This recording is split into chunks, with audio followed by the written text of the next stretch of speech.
नादच करायचं नाही बघा.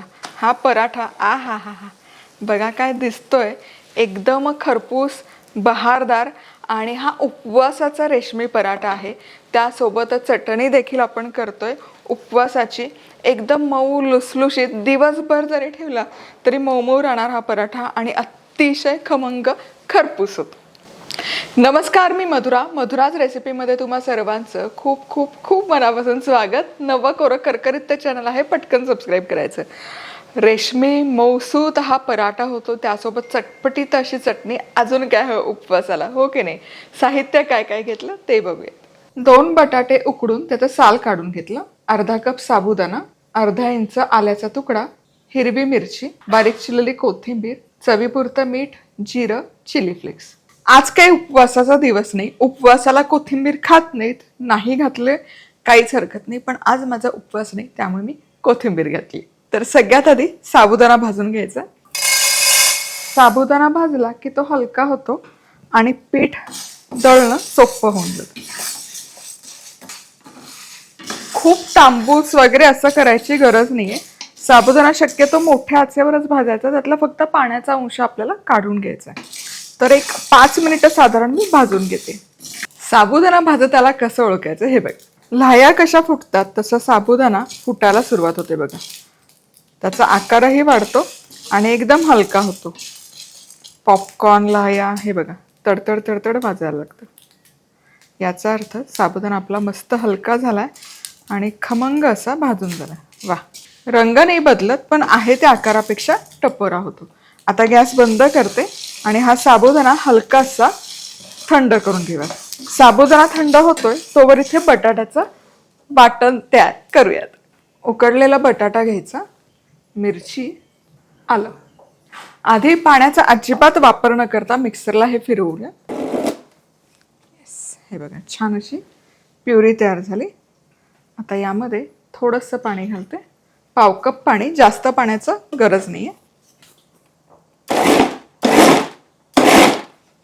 आणि ही बटाट्याची प्युरी तयार आहे. मस्त अशी एकसंध होते बघा. भाजलेला हा साबुदाणा मिक्सरच्या भांड्यामध्ये काढला, झाकण लावायचं आणि याची पूड तयार करायची. हे बघा. चला आता हे साबुदाण्याचं पीठ काढूयात. हे पीठ 2 बॅचेसमध्ये करते मी, त्यामुळे आणखी इतकंच पीठ यामध्ये ॲड होईल. पण आता हे मळताना यामध्ये हे बटाट्याचं मिश्रण घालूयात. चिली फ्लेक्स, मीठ, जिरं, कोथिंबीर आणि हे चांगलं मळून घ्यायचं, एकजीव करायचं. जितकं बटाट्यामध्ये पाण्याचा अंश आहे त्यामध्ये हे पीठ चांगलं मळून होतं. उरलेलं पीठ आणि सगळं साहित्य घालून आता मी गोळा तयार करून घेते. चला, पीठ छान मळून झालंय आणि अर्धा कप साबुदाण्याचं पीठ पूर्ण यामध्ये वापरलेलं आहे. थोडं कमी जास्त लागू शकेल बटाट्याच्या आकाराप्रमाणे, पण बघा छान मळलं गेलंय. थोडंसं पिठाचा हात लावते. पीठ थोडं माझ्याकडे तयार होतं, तुम्हाला फक्त दाखवण्याकरता म्हणून करून दाखवलं. हे बघा, हे छान असं एकजीव झालं.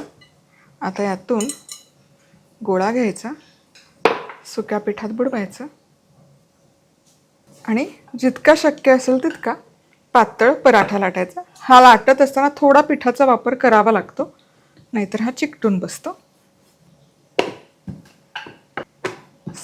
मस्त असा पातळसर पराठा करून घेते. आणि या पराठ्यांच्या कडा एखादी झाकणी घेऊन एकसारख्या करून घेतल्या तरी काही हरकत नाही. बऱ्यापैकी पातळ लाटून झाला. आता हा असाच भाजला तरी चालेल, पण मी एकसारखे करते म्हणून अशी झाकणी घेऊन कड फक्त एकसारखे करून घेते. वा, तो दिसायला सुंदर दिसेल भाजल्यावर. थोडीशी कड पुन्हा एकसारखे करून घेते. हे पराठे आहेत ना, सगळे लाटून तुम्ही तयार करून ठेवा आणि मग एकत्र भाजले तरी काही हरकत नाही. पराठे लाटून झाले, सो या प्रमाणात 5 पराठे बरोबर तयार होतात, रेशमी पराठे.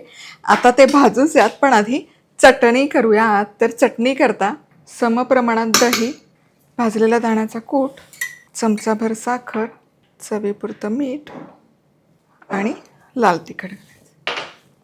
झाकण लावूयात आणि टुरकन फिरवायचं. वा, बघा काय सुरेख रंग आलाय. चटणी काय दिसते बहारदार. वा वा वा. चल आता चटणी काढते.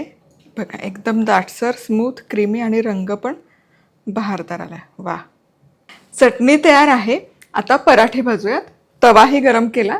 तवा व्यवस्थित तापला की पहिले साजूक तूप घालून घ्यायचं, म्हणजे तव्याला पराठा चिकटणार नाही. कारण साबुदाणा आहे, चिकटाची शक्यता जास्त असते.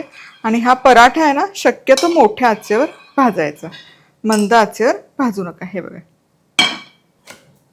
वा, आणि आता हा खमंग असा भाजून घेऊयात. पराठा हलका भाजत आला. पराठ्याच्या वरही हलकंसं साजूक तूप घालूयात. तेलाचा वापर केला, शेंगदाणा तेल, तरी चालेल. आता अलगद हाताने. वा, बघा काय सुरेख रंग आलाय आणि दिसतोही बहारदार आणि एकदम मऊसूत झालाय. बघा. वा वा वा. हा पराठा दोनही बाजूने खरपूस असा भाजून झाला. बहारदार दिसतोय आणि सुवास तर इतका कमाल दरवळतोय, तुम्हाला सांगते. आणि हे बघा एकदम मऊ मऊ झालाय, एकदम सॉफ्ट होतो. या पद्धतीने तुम्ही पराठा केला तर. आता हा लगेच खाणार असेल तर ताटात, नाहीतर असं प्लेटवर काढून घ्यायचं. याच प्रकारे सगळे पराठे भाजून घेते. तुपावर पराठा.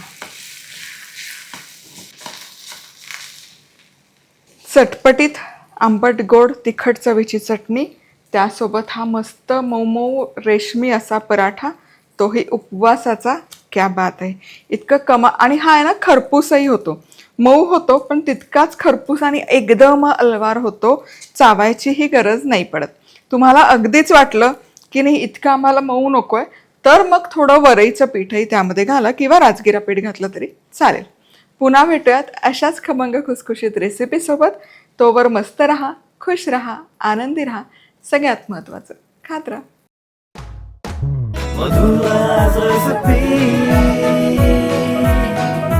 मधुराज रेसिपी, महाराष्ट्राची अस्सल चव.